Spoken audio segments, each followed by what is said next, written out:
Let's get one thing straight right away. Message in a Bottle is not a romance. It's a horror story about what happens when sentimentality replaces morality, and curiosity dresses up as compassion. Nicholas Sparks wrote it like a love letter to grief, but if you strip away the soft lighting and orchestral soundtrack, what you find underneath is manipulation, boundary violation, and emotional predation, all politely labeled as love. Here's the setup. A woman, Teresa, finds a message in a bottle, an actual bottle, washed ashore.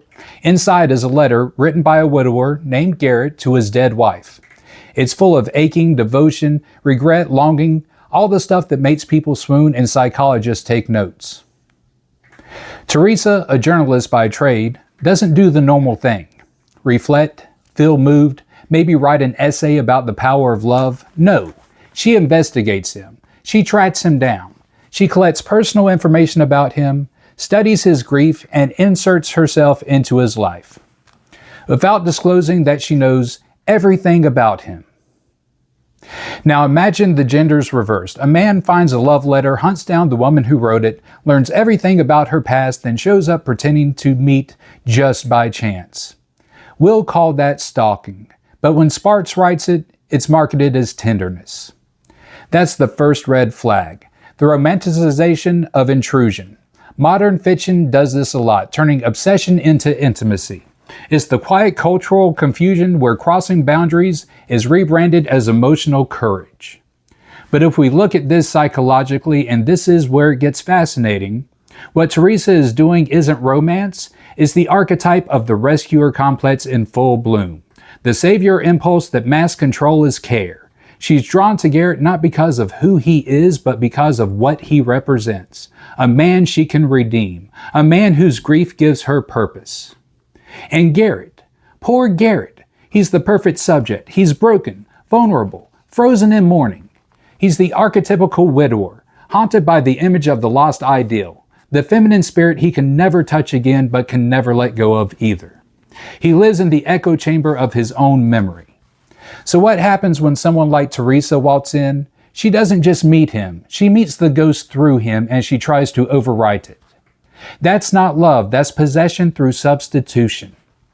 Here's the deeper layer. This story accidentally reveals the dark mirror of empathy, the moment when the impulse to help turns parasitic. When you need someone else's brokenness to feel whole, you start to feed on it. You don't heal them, you harvest them. When compassion becomes control, when the nurturing feminine turns devouring, it's not about gender, it's about archetype. The impulse that says, I want to help you, mutates into, I know what's best for you.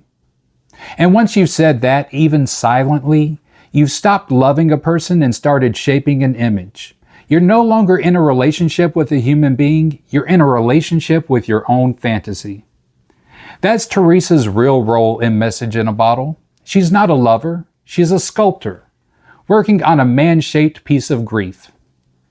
And the tragedy is that Sparks writes it as heroism. The narrative rewards her. We're told this is what courage looks like. A woman brave enough to love a broken man. But the courage is counterfeit. It's not self-sacrifice, it's self-justification. She is not facing the abyss of love, she's managing it. She's doing what modern people do best. Turning someone else's suffering into a personal growth project. So what does Garrett represent? He's the part of us that wants to stay faithful to the past, to keep the lost ideal alive, even if it kills us. Teresa represents the modern impulse to fix that loyalty, to move on, to make it productive. And the horror is that she succeeds, just long enough for it to destroy them both. When Garrett dies, because of course he does, the story tries to frame it as bittersweet closure, but it's really the logical end of what happens when emotional colonization replaces honesty. You can't rebuild real love on hidden motives. You can't replace someone's sacred wound with your own curiosity and expect them to survive it. There's something almost mythic in that ending. The sea that carried the message in the beginning takes Garrett back in the end. The same ocean that delivered false hope now demands payment. That's not romance, That's moral symmetry. That's the universe cleaning up a lie. And maybe that's what makes Message in a Bottle so haunting. Not the tragedy itself, but the fact that most readers don't see it.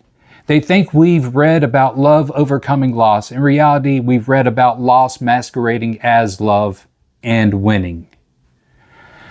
So when you step back and look at the whole thing, this isn't a love story at all.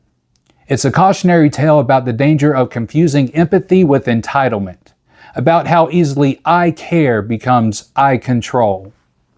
If Sparks had written this story with just a touch more honesty, it would have been one of the great modern moral parables. Instead, it's something even more fascinating. A psychological horror disguised as a date night movie. Because real horror doesn't live in monsters.